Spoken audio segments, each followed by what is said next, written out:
Bharatiya Janata party की दिल्ली सरकार ने दिल्ली विधानसभा में बजट पेश किया। दिल्ली की मुख्यमंत्री रेखा गुप्ता जी, जो फाइनेंस मिनिस्टर भी हैं, उन्होंने बार बार ये कहा कि 1 लाख करोड़ का बजट दिल्ली विधानसभा में पेश हो रहा है। उन्होंने कहा कि ये ऐतिहासिक बजट है क्योंकि पहली बार इतना बड़ा बजट दिल्ली विधानसभा में पेश हो रहा है। पर ये बजट ऐतिहासिक इसलिए नहीं है कि ये बजट दिल्ली विधानसभा का सबसे बड़ा बजट है। भारतीय जनता पार्टी का बजट ऐतिहासिक इसलिए है क्योंकि ये आज तक दिल्ली विधानसभा के इतिहास में सबसे झूठा बजट है। मैंने बजट सत्र में अपने संबोधन में सिलसिलेवार तरीके से समझाया कि किस तरह से दिल्ली सरकार के पास 1 लाख करोड़ की आय ना है ना हो सकती है। अगर आप टैक्स के आंकड़े देखिए तो जितने आंकड़े बजट में दिए हैं उससे कम 5,000 करोड़ रुपए कम टैक्स आएगा, 10,000 करोड़ रुपए कम लोन आएगा और केंद्र सरकार ने अभी तक 1 पैसा भी अपने बजट में दिल्ली सरकार के लिए नहीं रखा। मैंने अनुमान लगाया था कि दिल्ली सरकार का बजट वास्तविक तौर पे तकरीबन 78,000 करोड़ है। लेकिन आज जो मैं दिल्ली सरकार के अपने कागजात आपके सामने रखने वाली हूं, उससे ये साफ है कि दिल्ली सरकार के फाइनेंस डिपार्टमेंट को पता है कि दिल्ली सरकार के पास 1 लाख करोड़ छोड़िए, 78,000 करोड़ छोड़िए, फाइनेंस डिपार्टमेंट को पता है कि दिल्ली सरकार के पास मात्र 60,000 करोड़ हैं। 31 मार्च को दिल्ली सरकार, भारतीय जनता पार्टी की दिल्ली सरकार के फाइनेंस डिपार्टमेंट का ये ऑर्डर आदेश देता है दिल्ली सरकार के सभी विभागों को कि अप्रैल के महीने में 5% जो उनको बजट एलोकेट हुआ है उससे ज़्यादा खर्च करने पर पाबंदी है, कि कोई भी विभाग जो ये हवाई बजट उनको कागज़ों पे मिल गया है, जो ये जुमलों वाला बजट उनको कागज़ों पे मिल गया है, डिपार्टमेंट्स को उसको खर्च करना मना हो गया है।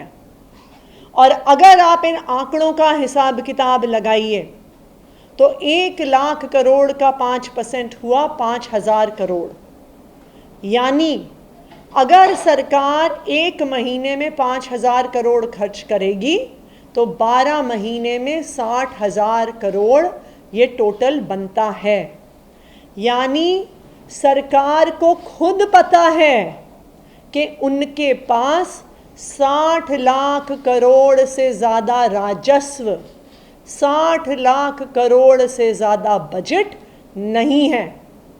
ये मैं नहीं कह रही हूँ, या आम आदमी पार्टी नहीं कह रही है, ये दिल्ली सरकार का फाइनेंस डिपार्टमेंट कह रहा है कि कोई भी विभाग पैसा नहीं खर्च कर सकता। क्यों? क्योंकि दिल्ली सरकार के पास वास्तविक तौर पे पैसा है ही नहीं। आज भारतीय जनता पार्टी के झूठ को भारतीय जनता पार्टी के सरकारी आदेश ने खुद दिल्ली वालों के सामने और देशवासियों के सामने रख दिया है। Thank you. ये ऑर्डर पूरे साल के लिए है, 2 महीने?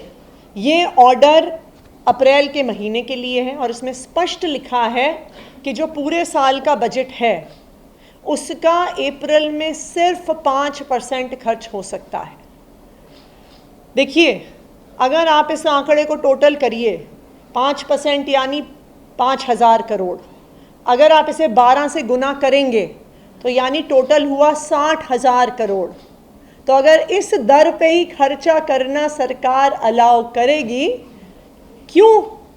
क्योंकि उनको पता है कि सरकार के पास देखिए, झूठे भाषण देना बहुत आसान है, जुमलेवार भाषण देना बहुत आसान है, लेकिन जब पैसा है ही नहीं तो खर्च कैसे हो सकता है। और आज जो बात मैंने अपने भाषण में कही, अपने संबोधन में कही, उसका प्रमाण दिल्ली सरकार के ऑर्डर के माध्यम से खुद निकल के आ गया है। सरकार के अफसरों ने ही सरकार को एक्सपोज कर दिया। एक से दूसरा मामला है कपिल मिश्रा के खिलाफ कोर्ट ने एफआईआर करने का ऑर्डर, क्या कहेंगे मामले में? भारतीय जनता पार्टी की दिल्ली सरकार के कानून मंत्री कपिल मिश्रा जी, जिनको पूरी दिल्ली ने, पूरे देश ने दंगे भड़काते हुए वीडियो पर देखा, शायद 2020 के दंगों में अगर किसी एक व्यक्ति का भाषण, भड़काऊ भाषण, दंगों को भड़काने वाला भाषण कैमरा पे कैप्चर्ड है तो वो कपिल मिश्रा का है। दंगों में जिन्होंने पब्लिक को भड़काया, आज वो सारे लोग जेल में हैं। और भारतीय जनता पार्टी के कपिल मिश्रा जी आज कानून मंत्री हैं, दिल्ली की कानून व्यवस्था के लिए जिम्मेदार हैं। कल जो राउज एवेन्यू कोर्ट ने आदेश दिया है, उसके बाद कपिल मिश्रा जी को दिल्ली में मंत्री होने का कोई अधिकार नहीं है। और आम आदमी पार्टी ये मांग कर रही है कि कपिल मिश्रा जी को या तो वो खुद इस्तीफा दें या दिल्ली की मुख्यमंत्री रेखा गुप्ता जी उन्हें कैबिनेट से निकालें। और आज इस मुद्दे को दिल्ली विधानसभा में आम आदमी पार्टी का पूरा विधायक दल उठाएगा।